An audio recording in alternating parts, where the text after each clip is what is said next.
Every 3 years, the world's toughest offshore challenge is on, the Volvo Ocean Race. It is the contest that all professional sailors dream of doing. For the 12th edition, 7 teams are crossing 4 oceans and 5 continents over 9 months. It is the ultimate endurance test. It's just relentless. What is different from previous editions is that this time the fleet is composed of identical boats, the Volvo Ocean 65, which means that the race will be won by the best sailing crew. Fantastic, we're on top of the world. So proud of my team.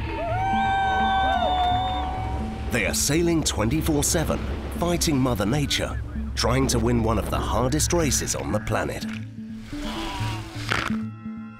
This is their story.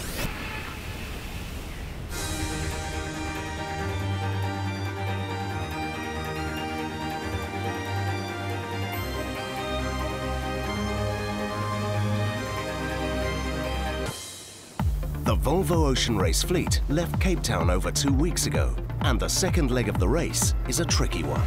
After dipping into southern waters, a ride along a tropical depression, and losing a team on a reef, the race is in full swing again. After crossing the equator, the 6 remaining boats are arriving into monsoon territory. The cold air coming from the Himalayas over the warm ocean is creating clusters of clouds that the teams have to negotiate very carefully. Doing nicely 12.5, 13 knots of boat speed, and all of a sudden such a big cloud came, and for 3 hours the wind was totally disturbed. Yeah, it could be 1 or 2 hours with no breeze at all. The cloud sucks the air in the middle, sucks it up, and it's like a bucket that's overflowing on both sides, all the sides. The rain comes down and falls down. So basically, in the middle of the cloud, there's no wind whatsoever because the air is sucking.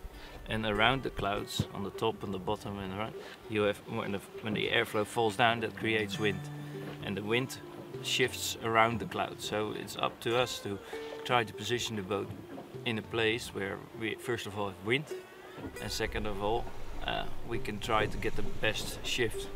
So you always try to stay in front of the rain. Once the rain starts overtaking you, you know you start getting into trouble, because there's getting less and less breeze, and probably behind the cloud there is no wind at all. So when the cloud comes down like this, we're sailing here, we're trying to sail a little bit higher and go over the top. As long as you can sail, you can choose. When you're parked, you can't do anything, you will only wait. If it doesn't work, then we just get stuck in the cloud, and if another boat has just managed to go underneath it, then he will gain a lot of miles and we'll get stuck till we get out, till we get the next cloud. It's coming down here and it gets stuck there, and we can move over the top and we win again. Trying to jump from cloud to cloud more or less, and so getting in on that angle so you get the high breeze and that just enough to get to maybe to the next. But a lot of the time it's going to be fast and then stop and then laying around a little and then wait for the next cloud coming past.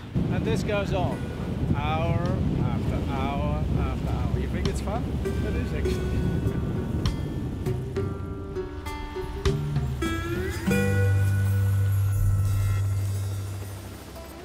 Offshore sailing is a way of life, a life these men and women have chosen. Thousands of miles away in the US, one of the sailors is enjoying some time off.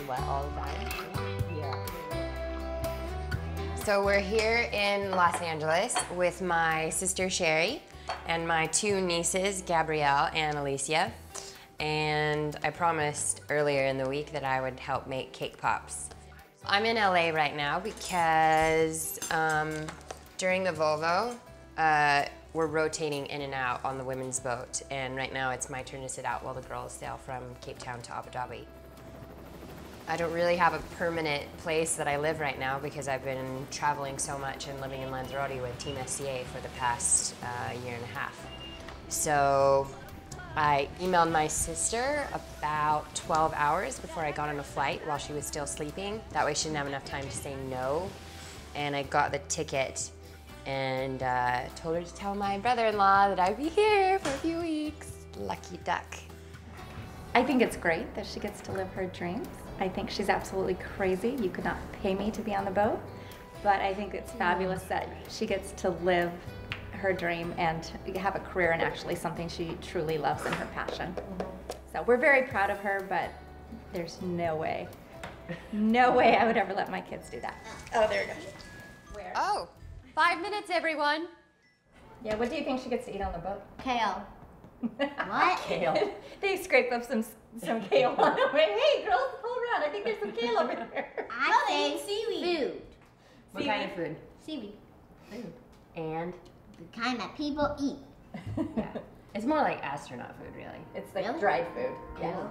It's hard sometimes to figure out what your life is, because I don't know if this is like the dream part of my life, or when I'm on the boat, if that's the dream part of my life. You know what I mean? Like when you're on the boat, these are the type of things that you think about and like that can transport you off the boat, because you know most of the time it's really not nice.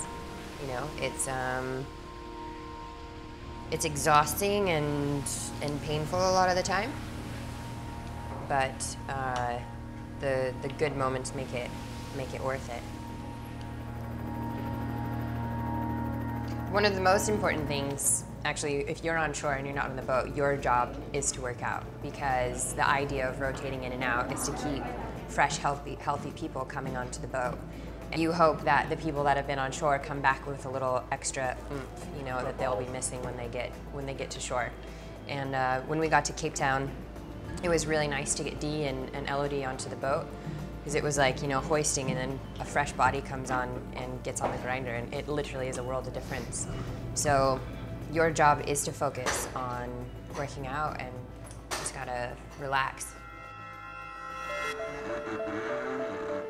Meanwhile, back on the boat, Sarah's teammates are dealing with some minor injuries. Around the world racing takes its toll on the body. Well, we've been quite inactive on the boat because there's been no wind. And I went to do a sail change and lift a sail and slightly lifted the wrong way, I think. I was in a bit of a hurry, so I think I just tweaked my back and the muscles have gone into spasm and I'm in quite a bit of pain. And I'm quite useless on the boat, so I'm trying everything to try and fix it. It's called dry needling because you're sticking needles with basically nothing in them. And yeah, it's just to target specific trigger points in muscles, so it's not based on Chinese medicine and it's not on the media lines or anything. No, this is definitely one for the books. Life at the extreme. She's basically sticking the needle right into like a trigger point in the muscle, so a contracted, congested area of the muscle. I guess dry needling is just another modality of treatment for any athlete as far as treating muscles and pain and muscle congestion. Yeah, it's just another technique you can use as far as stretching, exercises, massage, mobilization, manipulation. At times it hurts, yeah, and other times it's like a big dull ache. But no, it's not. It's just an uncomfortable feeling. These good days. A skill I never knew I had. It's normally a bit sore after, and then your muscles tend to do their thing and naturally get better. We hope.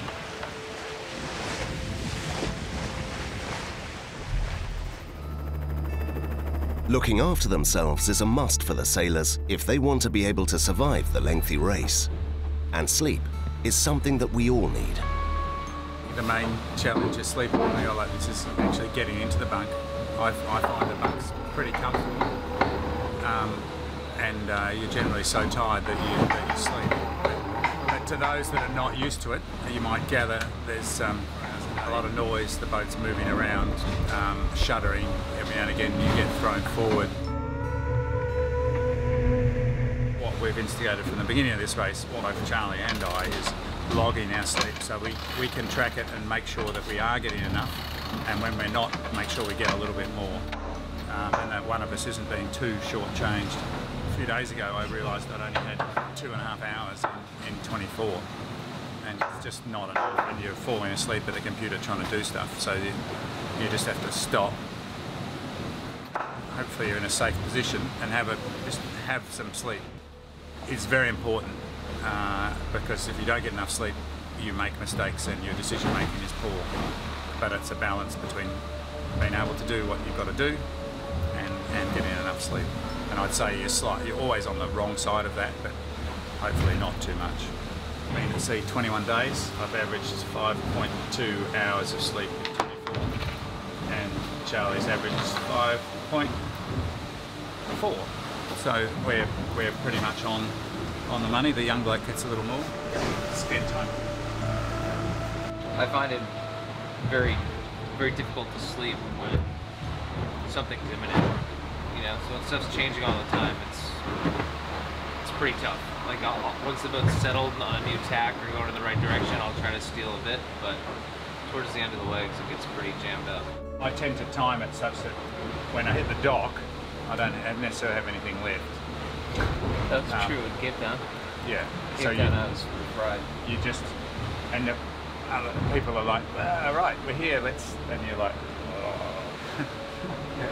Well, yeah. Then you get your second wind, bro. I did a few push-ups, yeah. Having finally left the light patches of wind, the fleet is driving through rain and heavy squalls brought on by the western monsoon. It's a tight race for the leaders of the fleet, with Azam in top spot racing to get home, and Brunel and Dongfeng battling it out for second. 100 miles further behind, Mapfre and Alvimedica are dueling for 4th and 5th place, whilst Team SCA are playing catch-up at the rear of the fleet. I'm actually from Wyoming, which is kind of a landlocked state in the middle of the country, just nestled up to the Colorado Rocky Mountains. It's cowboy country. It's full of wide open spaces and ranches. My dad had a small farm, and we had all kinds of animals, but we like to raise horses. It's still like the Wild West, and there's just so much free space. I think it's a really great way to grow up, you know? Just like being responsible for animals.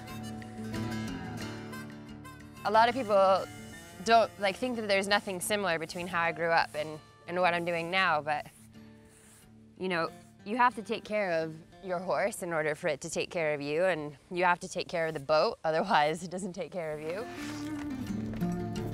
Being a part of the Volvo has helped my family understand what I'm doing because it's, you know, televised and you can follow it on the internet, and it's kind of, you know, a glamorous type of sailing. But before I did that, they were just like, what are you doing and when will you be done with this? I think that offshore sailing is one of the hardest and most challenging things I've ever encountered in my life. You know, it's amazing. It's like every range of emotions is encountered while you're doing it, and the highs and lows are, you know, the highest and the lowest I've ever felt, and the feeling of accomplishment, you know, in doing it together as a team and overcoming things on your own and being powered by the wind and the experiences you have with wildlife and, you know, just like the beauty of the sea and the sky and everything around you. I've never experienced things like that in my life. It's a very, very male-dominated sport. If you want to get into the racing side of things, there's even fewer and fewer females, especially when you start getting into the big boat category. I worked just as hard as them, and I did my watches, and I helped with, you know, fixing the engine and cleaning up and everything else that needed to be done. When Team SCA came out, this was like the one opportunity for women in that level of sailing. It is literally the one single opportunity. We had to go through such a long process to be a part of this team, and each of us had to work so hard and give up so much. I think that does make us a stronger team. Every single person that's a part of our team, like, worked for it, earned it, and desperately wants to be there.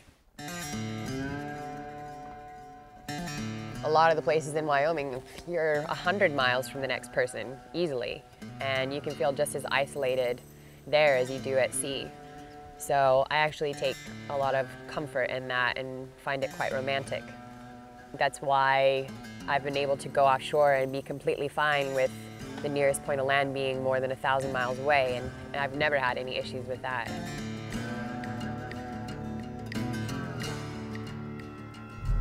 Back on the water, there is a change in the lead, with Brunel and Dongfeng leaving Azam hot on their trail. The fleet is now heading towards the Arabian Sea, getting closer and closer to their final destination, Abu Dhabi. But one boat will not be there.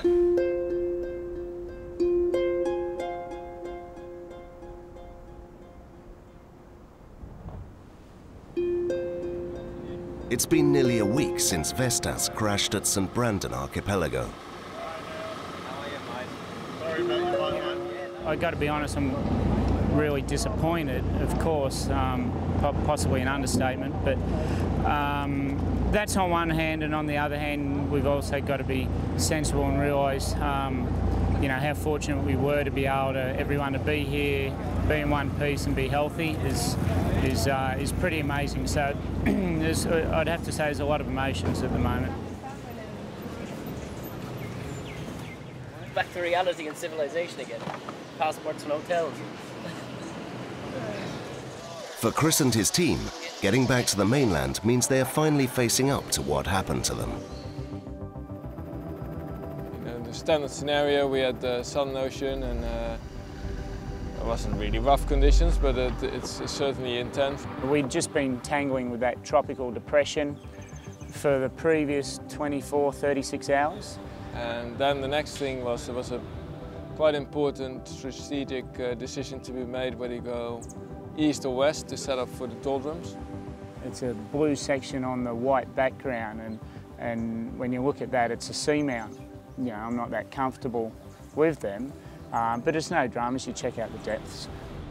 You know, I've always said like 80% of my job is making sure nothing bad happens, so there's no way that's an unacceptable risk to go over 40 metres of water. Nikolai was driving. He was the first guy to saw something on the water. Everybody jumped to the wingboard. You don't see much on a dark night, and obviously the white we saw was the foam and the breaking of the breaking waves. So yeah, and we hit hard.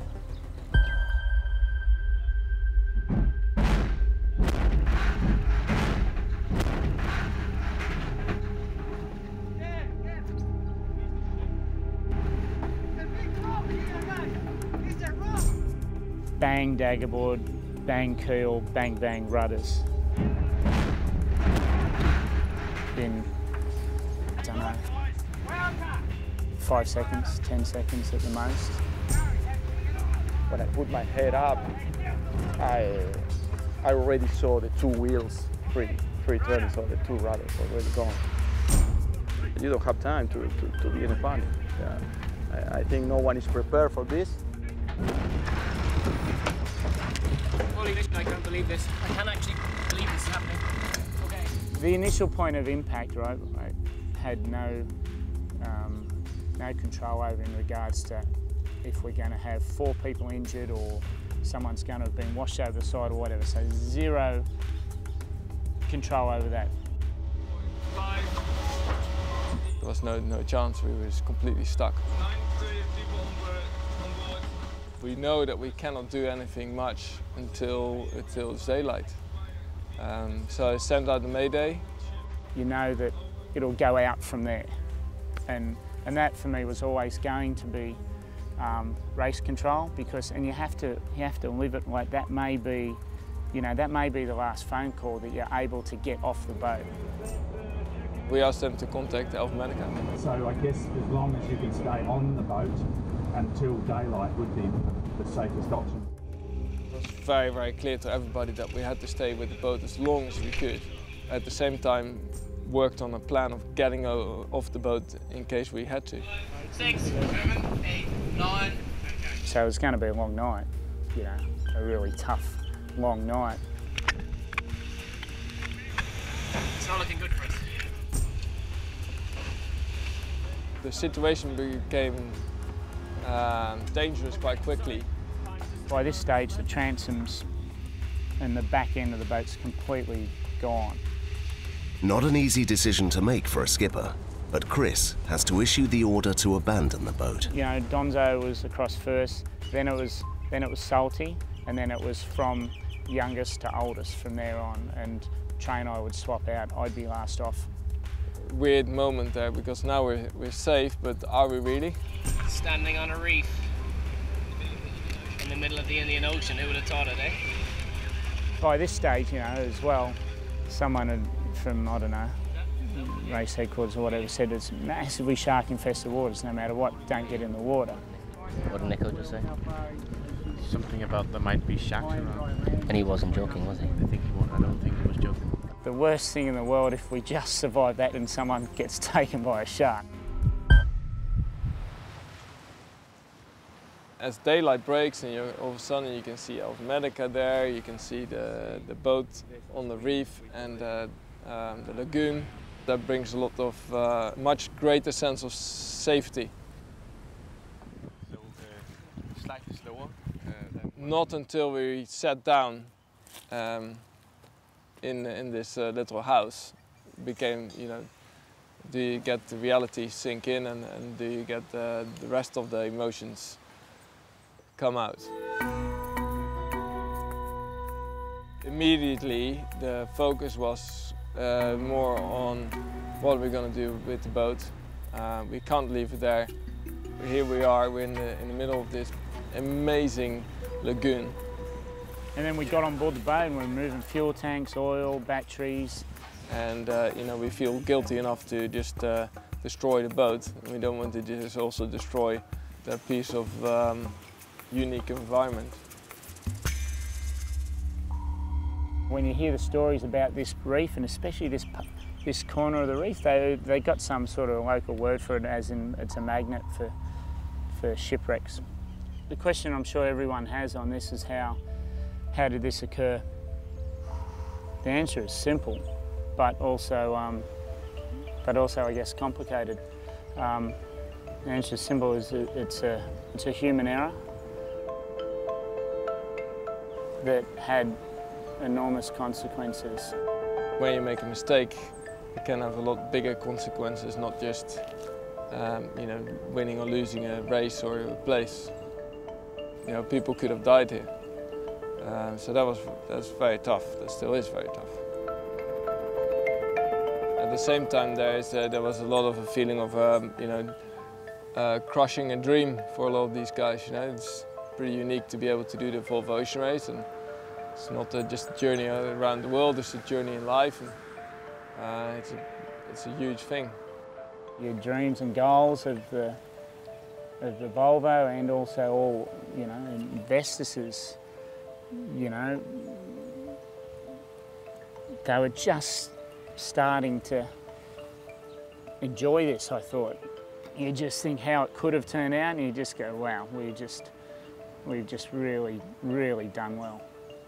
The emotions come later, probably when I'm home. Next week, we learn more about the wildlife on board. Wow. And just take a look at this beast. And the teams are fighting for podium place as they approach Abu Dhabi. Weather forecasts are very bad in this area. We are a bit afraid.